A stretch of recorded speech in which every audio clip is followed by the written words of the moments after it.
Personally, we've never had an issue.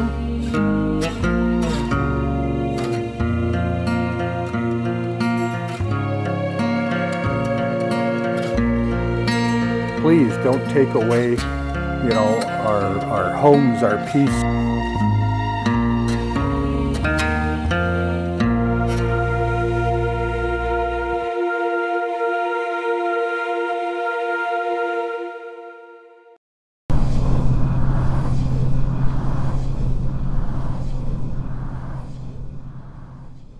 My name is Henry Poshvis. My wife and I started dairying 20 years ago. I was born actually right on Wolf Island. I have a turbine, T50. It doesn't take up much space in my land, probably affects maybe 1 acre. It helped me financially boost my farm income, actually make me invest more into my farm, and what I did was tile drainage with it. So it's been a win-win for me.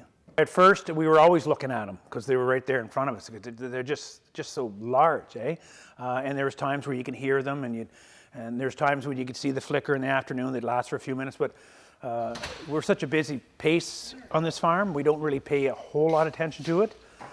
So I never really found it an issue. I guess if you were maybe if you had a less active life, you might just sit there, and especially if you didn't like it, you look at it and just brew to yourself just how terrible they are. But to me, it's like a truck driving down the road.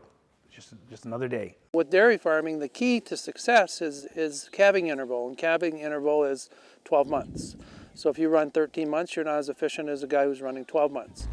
And that relies on your cows catching back and calf at 60 days. There's no scientific proof to say that's the case, but if a farmer's done it for 50 years and never had a problem, and then the wind turbines come in and now he has a problem, the farmer's looking for answers and nobody has them. I'm against having poor conception rates on farms when that's your livelihood, and I'm against the powers denying that it's an issue and that there's any connection, when clearly there is a connection. People may not understand it today, but there is a connection.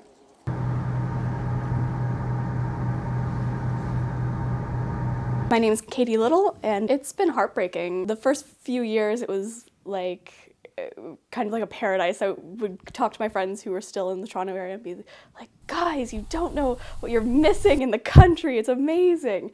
And once the turbine fight started, the community changed, the community dynamic changed, the home changed, because it felt like more of a precarious situation. Are we going to be able to stay here forever, or are we not? I would like the wind turbines to never come here. I think there's got to be a better place or a better energy solution. I think that this island is a treasure. It's the jewel of Lake Ontario, and what the government and what the wind turbine companies are proposing to have happen here is a tragedy. Health risks of the turbines. Well, my dad, he has a heart condition and has had multiple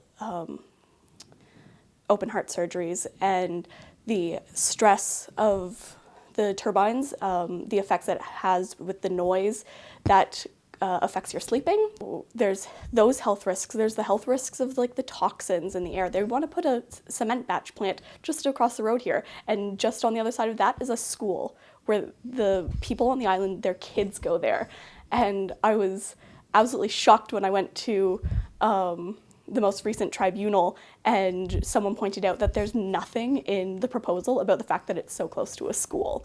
My name is Ava Little, and I've been living on this island for the last 12.5 years. We moved here because it was a little piece of heaven. It was the most beautiful place that we thought we could raise children. And we were horrified when we found out a couple of years after moving here that these wind turbines were going to come. It was quiet beyond belief. It's safe, it's clean. It's an area where the community is very close. I've always been of the mind that it takes a village to raise a child, and the children of this community are strong, successful. They learn how to become good citizens, and I wanted that to be a part of our child rearing. My name is Brian Little. I've been living here on Amherst Island for 12 and a half years. Like, the only people who want them here are the people who are going to benefit from them. Directly across the road from us is going to be their electrical substation. Problem with it being right here is that these things can be very noisy. They're certainly not nice to look at, and we'll be looking at it right out our front door.